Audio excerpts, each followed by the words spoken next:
ड्रामे की स्टार्टिंग में वांजी बोलती है कि मेरे हस्बैंड की रखी हुई कैमरे फिर से नखरे कर रही है। फिर से वो दिखाते हैं कि हाउनन उससे बोलता है कि इन पेपर पे साइन कर दो, ये बस यंग लड़कियों को धोखा देने के लिए है। एक्चुअली हाउनन को एक यंग लड़की पसंद आ गई थी, उसके लिए उसने घर तक खरीद लिया। रूम पूरा ब्रांडेड चीजों से भरा हुआ था, पर वो लड़की उसे किस भी नहीं करने देती थी। वो कहती थी कि मैं किसी की मिस्ट्रेस नहीं बनूंगी। हाउनन को ये सब बहुत ही इंटरेस्टिंग लगता था। उस लड़की को जीतने के लिए वो वांजी से बार बार अपने साथ ड्रामा करने को बोलता था। इस बार वो दोनों फेक डिवोर्स की एक्टिंग करते हैं। हाउनन के साथ मजाक उड़ाते हुए कहते हैं कि भाभी तो कभी भी डिवोर्स पेपर पे साइन नहीं करेगी, वो बस रोने और चिल्लाने का ड्रामा करेगी। जिस पर वांजी साइन करके वहाँ से बाहर निकल जाती है। उसके बाद बोलते हैं कि वांजी को तो बचपन से ही बोलने में प्रॉब्लम थी। हाउनन से दूर होने पर वो एक वर्ड भी नहीं बोल पाती थी, वो उसे कभी नहीं छोड़ेगी। वांजी बताती है कि जब मैं 8 साल की थी तब एक कार एक्सीडेंट में मेरी पूरी फैमिली चली गई। उस शौक के बाद मैं सही से बोल भी नहीं पाती थी, सिर्फ मैं हाउनन के साथ ही बात कर पाती थी। सब सोचते हैं कि मैं उसके बिना जी नहीं सकती,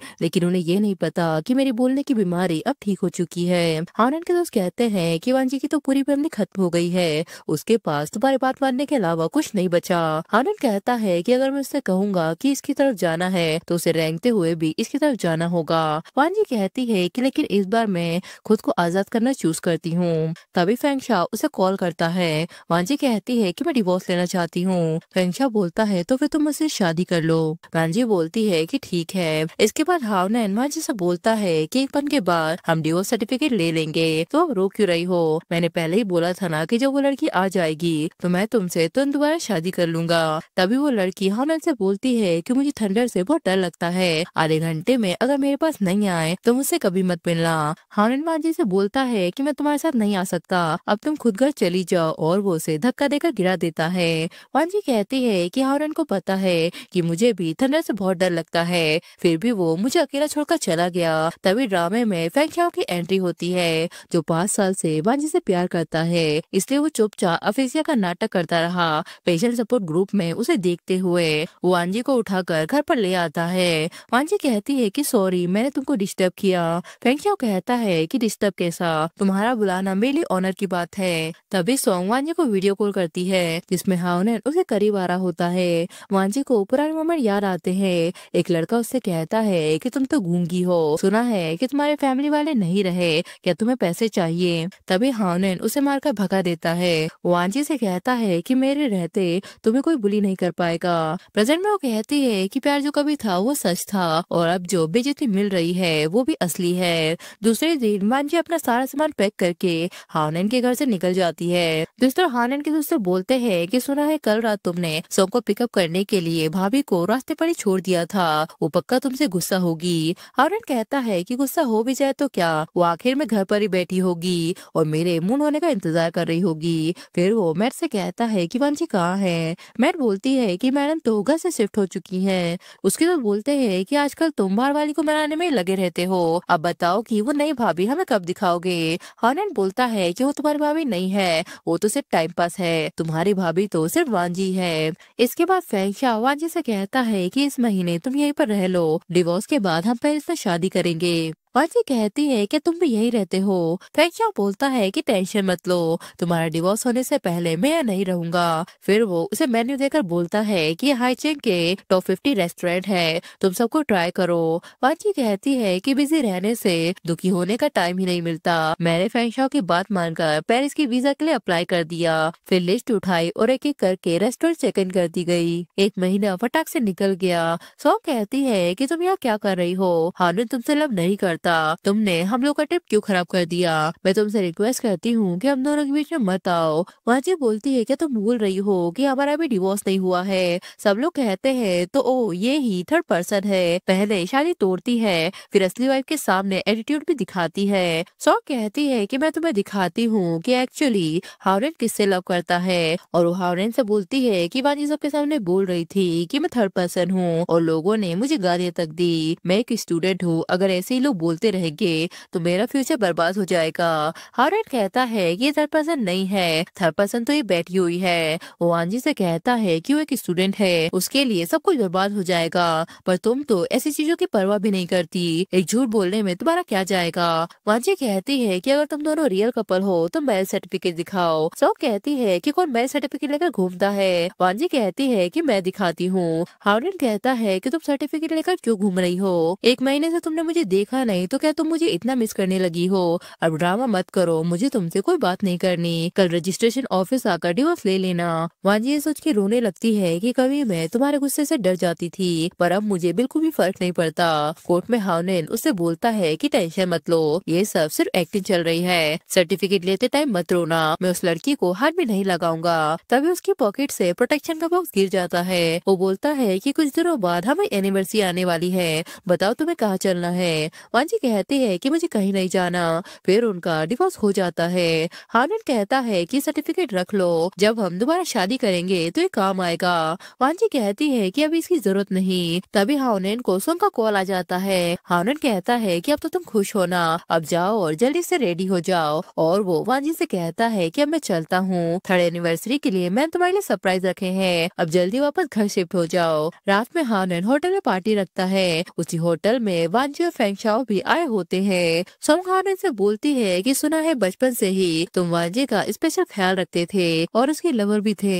हार्नेट बोलता है कि कैसा लवर, वो मेरे बिना जी ही नहीं सकती, सच बताओ अगर उसकी मॉम प्रेशर ना डालती मैं उसे पहचानता तक नहीं। मैंने तो उससे शादी बस क्यूरियोसिटी में की थी, क्योंकि वो बोल नहीं पाती थी तो मैं देखना चाहता था क्या वो बेड पर भी बोल पाती है नहीं। वांजी ये सुनकर चौंक जाती है। उसके लोग बोलते हैं तो बताओ क्या वो बेड पर आवाज निकालती थी। तभी वो वांजी हार्नेट के सामने आकर खड़ी हो जाती है। हार्नेट उससे बोलता है कि तुम यहाँ क्या कर रही हो, क्या तुमने सब कुछ सुन लिया, मैं तो बस ऐसे ही मजाक कर रहा था, उसे सीरियसली मत लो। वांजी कहती है कि तुम मेरे पेन को दूसरों को इम्प्रेस करने के लिए यूज करते हो, तुम बहुत गंदे आदमी हो। हार्नेट कहता है कि बस करो, अगर ऐसे ही चली तो मैं शायद तुमसे दोबारा शादी नहीं करूंगा। वांजी कहती है कि मैं तुमसे दोबारा शादी करूंगी भी नहीं। हार्नेट के दोस्त कहते हैं कि अपनी वैल्यू ज्यादा मत समझो, वैसे भी सबको पता है कि तुम हार्नेट की छोड़ी हुई वुमेन हो, कौन चाहेगा तुम्हारी जैसी डिवोर्सी लड़की को। हार्नेट कहता है क्या सुना तुमने, एक क्यूट लड़की को कौन चाहेगा, और वो उसे धक्का देकर गेट बंद कर लेता है। तभी फेंग शाओ उसे कहता है कि मैं उसे नहीं छोड़ूंगा। वांजी उसे रोककर बोलती है कि मुझे यहाँ से ले चलो, मैं यहाँ नहीं रहना चाहती। दूसरी तरफ हार्नेट का दोस्त बोलता है कि फो फैमिली के हेड ने अपनी फेवरेट लड़की को गोदी में उठा रखा है, ये लड़की वांजी जैसी क्यों दिख रही है। तब हार्नेट उस पिक को देखकर चौंक जाता है। वो कहता है कि अरे ये तो वांजी है, पर वो किसी फेंग शाओ को नहीं जानती और वो उसे कॉल करता है। तब वांजी उसे ब्लॉक करके फोन काट देती है, जिस पर हार्नेट फोन ही तोड़ देता है। इसके बाद वांजी फेंग शाओ के साथ पेरिस आ जाती है। वो कहती है कि तुम इस घर में अकेले रहते थे। फेंग शाओ बोलता है कि हाँ नैनी रात को नहीं रुकती थी, यही रूम पहले खाली था, तुम्हारे कपड़ों का स्टाइल मुझे नहीं पता था, इसलिए सीजन के सारे न्यू डिजाइन मैंने रखवा दिए, क्या तुम्हें ये पसंद आया। वांजी बोलती है कि मुझे बहुत पसंद आया। तब फेंग शाओ उससे बोलता है क्या तुम्हें एक क्लिप याद है, जब दिखाते हैं कि वो अक्सर छुपकर वांजी को स्टेज पर देखता था। तभी हार्नेट आकर उससे बोलता है कि तुम स्टेज पर परफॉर्म क्यों कर रही हो, तुम तो बोल भी नहीं पाती, अगर किसी ने देख लिया तो लोग तुम पर हंसेंगे, और वो उसे ले जाता है। तभी जाते हुए वांजी का क्लिप वहीं गिर जाता है। प्रेजेंट में वांजी कहती है कि मुझे तो कुछ भी याद नहीं। हार्नेट कहता है कि कोई बात नहीं, और वो उसके करीब आने लगता है। वांजी कहती है कि सॉरी मैं अभी रेडी नहीं हूँ। फेंग शाओ बोलता है कि सॉरी मैंने थोड़ी जल्दी कर दी। वांजी बोलती है कि मैं कुकिंग करने जा रही हूँ। फेंग शाओ बोलता है कि घर पर मैड है, तुम्हें कुछ भी करने की कोई जरूरत नहीं। वांजी कहती है तो फिर मैं क्या करूँ। फेंग शाओ बोलता है कि सबसे पहले एक जॉब ढूंढो, सोसाइटी में वापस सेटल हो। वांजी कहती है क्या मैं ये सब कर पाऊंगी। फेंग शाओ कहता है कि ऑफ कोर्स तुम चीजें सुपर फास्ट सीखती हो, कल मेरी कंपनी आ जाना ट्रायल लेने के लिए। सच में वांजी हार्नेट को रिज्यूम दिखाती है। हार्नेट कहता है कि कौन सी कंपनी एक म्यूट एम्प्लॉय को रखेगी। वांजी कहती है कि मैं बस ट्राई करना चाहती हूँ। हार्नेट कहता है कि ट्राई किस चीज की करोगी, अगर कोई कंपनी तुम्हें हायर भी करेगी तो वो सिर्फ मेरी वजह से। प्रेजेंट में हमें ऑफिस का सीन दिखाते हैं। वांजी ऑफिस को ज्वाइन कर लेती है। है और ऑफिस में रहते हुए धीरे धीरे उसकी परफॉर्मेंस अच्छी होने लगती है। एक दिन हाउनन उसके सामने आ जाता है, उससे कहता है कि मेरे दोस्त ने बताया था कि तुम पेरिस में हो, इसलिए मैं फ्लाइट लेकर यहाँ आ गया। कल रात मेरे पेट में फिर से दर्द हो रहा था, चलो घर चलकर मेरे लिए सूप बनाओ। वांजी कहती है कि मैं कहीं नहीं जाऊंगी, मेरी लाइफ को डिस्टर्ब मत करो। हारन कहता है कि कौन सी लाइफ, मुझे सब पता है कि इतने दिन से तुम पेरिस में किसके साथ घूम रही हो, जरूर कोई ऑनलाइन मिल गया होगा, और कौन होगा। वांजी कहती है कि मैं कुछ भी करूँ, तुम्हें इससे क्या मतलब। हारन कहता है कि मैं तुम्हारा हस्बैंड हूँ, चलो छोड़ो, तुमने मेरे लिए सूप बनाया था ना, बस सॉरी बोल दो, मैं तुम्हें माफ कर दूंगा। वांजी कहती है कि इसकी जरूरत नहीं, हम पहले ही डिवोर्स ले चुके हैं, और वो कंपनी में चली जाती है। लिस्ट में फेंगशा उससे बोलता है कि कल तुमने बहुत अच्छी परफॉर्मेंस दी थी। वांजी कहती है कि लेकिन न्यू लोगों के साथ कैसे एडजस्ट करना होता है। फेंगशा बोलता है कि यूजली न्यू एम्प्लॉय सबको कॉफी पिलाते हैं, जिस पर वांजी सबके लिए कॉफी लेकर आ जाती है और एक कॉफी फेंगशा के केबिन में भी रख देती है। तब फेंगशा उसे पकड़ लेता है और उसके करीब आकर उसे किस करने लगता है। वो कहता है कि ये मेरी तरफ से थैंक यू गिफ्ट है तुम्हारी कॉफी के लिए। फिर वो दोनों मैरिज सर्टिफिकेट ले लेते हैं और हमें उनकी फर्स्ट नाइट दिखाई जाती है। इसके बाद वो वांजी को लेकर चाइना आ जाता है, वांजी के मरे हुए पेरेंट्स को श्रद्धांजलि देने के लिए। वो वांजी से कहता है कि 3 दिन बाद हाउनन की मॉम की बर्थडे पार्टी है, तुम भी मेरे साथ चलोगी तो इंडस्ट्री के लोगों से तुम्हारा इंट्रोडक्शन हो जाएगा। पार्टी में हाउनन वांजी से बोलता है कि मुझे पता था तुम यहाँ जरूर आओगी, आज तो तुमने अच्छे कपड़े ही पहने हुए हैं, बस तुम मेरे पीछे पीछे चलती रहना, लोग कुछ भी बोले उसे इग्नोर कर देना। वांजी कहती है कि मैं यहाँ तुम्हारे लिए नहीं आई हूँ। हाउनन कहता है तो फिर तुम किसके लिए आई हो। उस इमेजिनेट हस्बैंड के लिए, तुम्हारी जैसी अनाथ लड़की को कोई भी नहीं चाहेगा सिवाय मेरे। वैसे तुम जानती हो कि फेंगशा कौन है, मेरी मॉम ने बड़ी मुश्किल से उसे ढूंढ कर यहाँ बुलाया था, वो फू ग्रुप का बॉस है, उसकी वाइफ बस आती होगी, तुम तो बोल भी नहीं सकती, तुम उसके साथ क्या कंपेरिजन करोगी। अगर कोई सीन हुआ ना तो मेरा भाई और मॉम तुम्हें नहीं छोड़ेंगे। तब हाउनन का भाई फेंगशा से बोलता है कि मेरी भाभी है, बचपन से ही बोल नहीं पाती है, सॉरी आपको ऑकवर्ड फील हुआ। तब फेंगशा वांजी से कहता है कि मेरे पास आओ। वो सबसे कहता है कि ये मेरी वाइफ है। हाउनन कहता है कि इम्पॉसिबल, हमारा तो डिवोर्स भी नहीं हुआ है। तब फेंगशा उसे मारता है। हाउनन कहता है कि तुम्हें क्या लगता है कि मैं तुम्हें मार नहीं सकता। तब उसका भाई कहता है कि अपनी हद में रहो। फेंगशा कहता है कि मैं तुम्हें वार्निंग देता हूँ, हर किसी ने मेरी वाइफ को डिस्टर्ब किया तो मैं किसी को नहीं छोड़ूंगा। तब वांजी हाउनन से बोलती है कि ये लो एग्रीमेंट, साइन करके इसे मुझे दे देना। इसके बाद फेंगशा वांजी को लेकर यूनिवर्सिटी आ जाता है। वांजी उससे बोलती है कि तुम्हें कैसे पता कि मैं स्टेज पर परफॉर्मेंस दिया करती थी। फेंगशा बोलता है क्योंकि मैं छुप कर तुम्हें यहाँ से देखता रहता था, मैं 5 सालों से तुम पर क्रश रखता हूँ और अब फाइनली मैंने तुमसे शादी कर ली। मैं तुमसे इतना प्यार करता हूँ कि तुम कभी इमेजिन भी नहीं कर पाओगी। दूसरा हाउनन सॉन्ग के साथ शादी का नाटक करता है, ये सोचकर कि ऐसा करने से वांजी उसके पास वापस आ जाएगी। सॉन्ग कहती है कि तुम्हारे मॉम डैड अभी तक क्यों नहीं आए। हाउनन बोलता है कि मेरा कोई फैमिली मेंबर यहाँ नहीं आएगा। सॉन्ग बोलती है कि ये कैसी शादी हुई। फिर वो सोचती है कि मुझे अभी पैनिक नहीं होना है, अगर मैं हाउनन से शादी कर लेती हूँ तो जाओ फैमिली मुझे एक्सेप्ट कर लेगी। तब हाउनन अपने दोस्त से बोलता है कि तुमने वांजी को एड्रेस नहीं दिया था क्या, वो अभी तक यहाँ क्यों नहीं आई। उसका तो बोलता है क्या तुम्हें पता नहीं कि आज वांजी और फेंगशा पेरिस जाने वाले हैं, अब तक तो वो एयरपोर्ट पर भी पहुँच गए होंगे। तब हाउनन भागता हुआ एयरपोर्ट पर आ जाता है। वांजी से कहता है कि प्लीज मत जाओ, हमारा डिवोर्स सिर्फ फेक था, जो भी तुम्हारा फेंगशा के साथ अफेयर है मैं उसे इग्नोर कर दूंगा, बस मेरे पास वापस आ जाओ। वांजी कहती है कि मैंने कभी तुमसे फेक डिवोर्स नहीं लिया था, मैं अब ऑलरेडी फेंगशा की लीगल वाइफ हूँ, तुम्हारा और जाओ फैमिली का अब कोई चांस नहीं। फेंगशा बोलता है कि तुम भूल गए, तुमने खुद ही वांजी को छोड़ा था। हाउनन बोलता है कि नहीं, हमने बोला था कि हम बस फन के लिए साथ हैं, ये छोड़ना थोड़ी होता है। वांजी कहती है कि तुमने खुद डिवोर्स पेपर साइन किए थे, किसी ने तुम्हें फोर्स नहीं किया था, और वो फेंगशा के साथ पेन में बैठ जाती है। हाउनन कहता है कि मैं हार नहीं मानूंगा, मैं पेरिस आकर वांजी को वापस ले जाऊंगा। इसके बाद सेक्रेटरी फेंगशा से बोलता है कि हाउनन ने ऑनलाइन पोस्ट कर दिया है कि आपने उसकी वाइफ छीन ली है, ग्रुप के सारे सेल्स भी गिर गए हैं। फेंगशा कहता है कि मैं उसे खुद देख लूंगा, मैडम को ये बात मत बताना। ऑफिस में फेंगशा वांजी से बोलता है कि आज मुझे थोड़ा काम है, तुम खुद घर चली जाना और डिनर पे मेरा वेट भी मत करना, मुझे लेट हो जाएगा। वांजी सोचती है कि आज फेंगशा इतना ऑफ क्यों लग रहा है, लगता है कि कुछ गड़बड़ है। जब वो फेंगशा के पीछे जाती है तो हाउनन मीडिया को लेकर खड़ा हुआ रहता है। वो कहता है कि कि सीईओ होकर दूसरों की वाइफ भी चुरा लेता है। मैं और वांजी बचपन के दोस्त हैं। 20 साल पुराना हमारा रिश्ता था। इसकी चाइना वापस आते ही उसने मुझे डिवोर्स दे दिया और इससे शादी कर ली। ये देखो मेरी वाइफ की फोटो, इसने उसे ड्रग दिया है। तब मीडिया वाले फेंगशाओ से बोलते हैं, क्या आपकी वाइफ पहले सिंगल थी जब वो आपके साथ थी? फेंगशाओ बोलता है कि ये सब मेरा प्राइवेट मैटर है। अगर किसी ने मेरी वाइफ को बदनाम किया तो मैं इस पर केस कर दूंगा।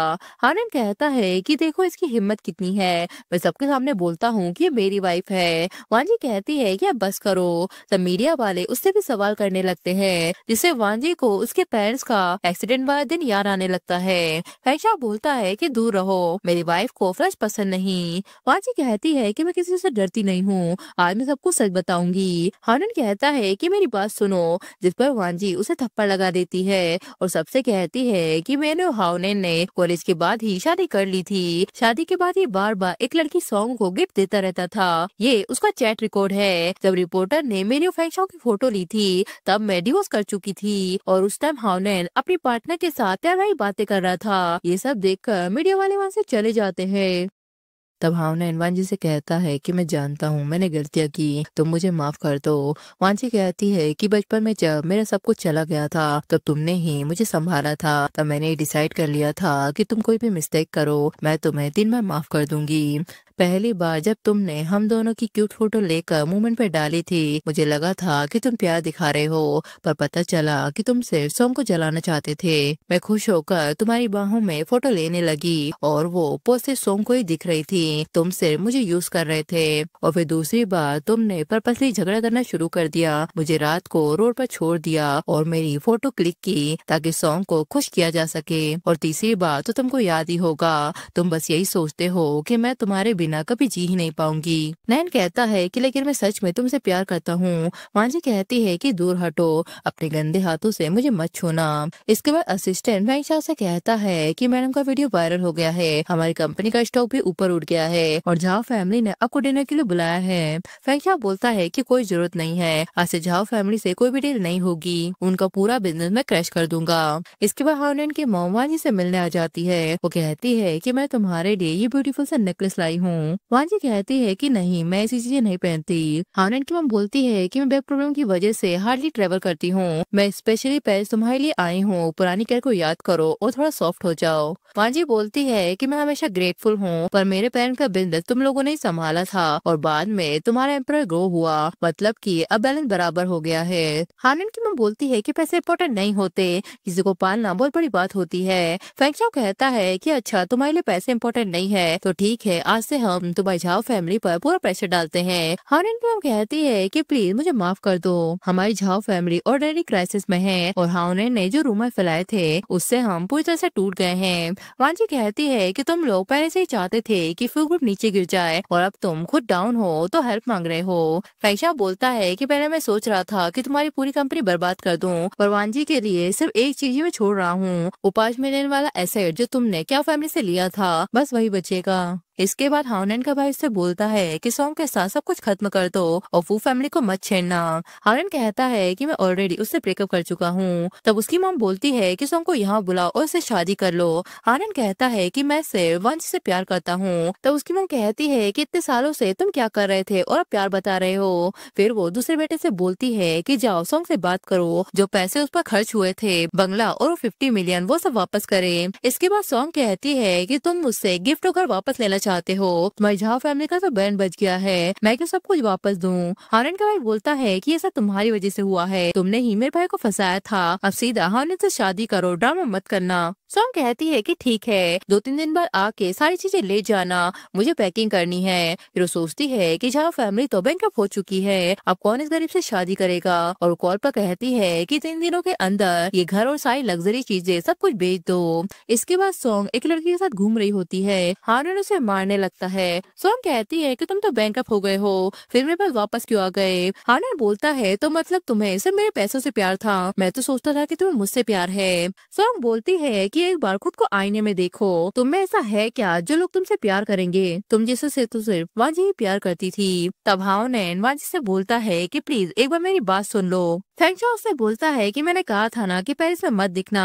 हानेन बोलता है कि चाहे कुछ भी हो जाए मैं यहाँ से नहीं जाऊंगा। तब वांजी से बोलती है कि आज मैं डिसाइड करूंगी कि हम दोनों के बीच क्या है। वो कहता है कि ठीक है, मैं अंदर तुम्हारा वेट कर रहा हूँ। इसके बाद हानेन उससे बोलता है कि मेरी बात सुनो, हमारे बीच सिर्फ मिसअंडरस्टैंडिंग है। जो गलत बातें मैंने बोली थी वो सब ड्रिंक की वजह से थी। मैं सिर्फ तुमसे शादी करना चाहता हूँ, सॉन्ग नहीं मुझे फंसाया था। वो बहुत ही चालू लड़की थी। मैंने कभी नहीं सोचा था कि तुम मुझसे डिवोर्स लोगी। मेरी मॉम की बर्थडे पार्टी में भी मैं सबके सामने तुम्हें दोबारा प्रपोज करने वाला था।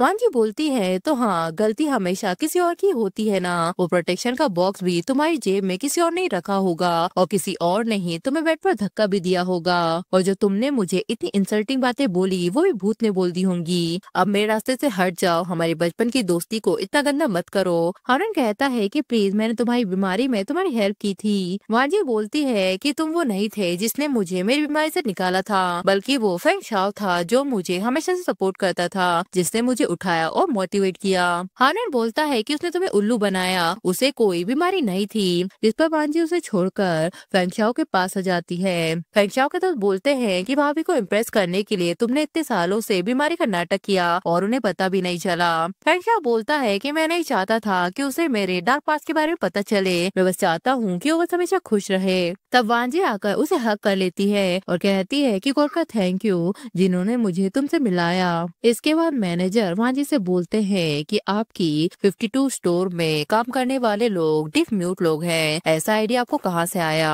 वांजी कहती है कि जब मैं लाइफ में बिल्कुल टूट गई थी तो कोई था जिसने मुझे छोड़ा नहीं। मैं चाहती हूँ कि हर गूंगा बहरा इंसान अपनी जिंदगी जी सके। खजूर में दिखाते हैं कि वांजी टेरेस पर खड़ी हुई रहती है। तभी एक लड़का फेंगशाओ से बोलता है कि मुझे क्राउड से डर लगता है और बोल भी नहीं पाता, स्टेज पर जाने की हिम्मत भी नहीं होती। फेंगशाओ उससे बोलता है कि पहली बार कोई भी नर्वस होता है, लाइन भूल जाओगी तो क्या हुआ, ट्राई करो, अगर आज छोड़ दिया तो बाद में रिग्रेट होगा। एम्बैरसिंग से कोई मर थोड़ी जाता है। वांजी कहती है कि उस स्ट्रेंजर का थैंक यू, उसने ही मुझे करेज दिया, इसी वजह से मैं स्टेज पर गई। तब मुझे लगा कि मैं इतनी वीक नहीं हूँ, मैं स्ट्रांग हूँ। और इसी के साथ ये ड्रामा भी यहीं खत्म हो जाता है।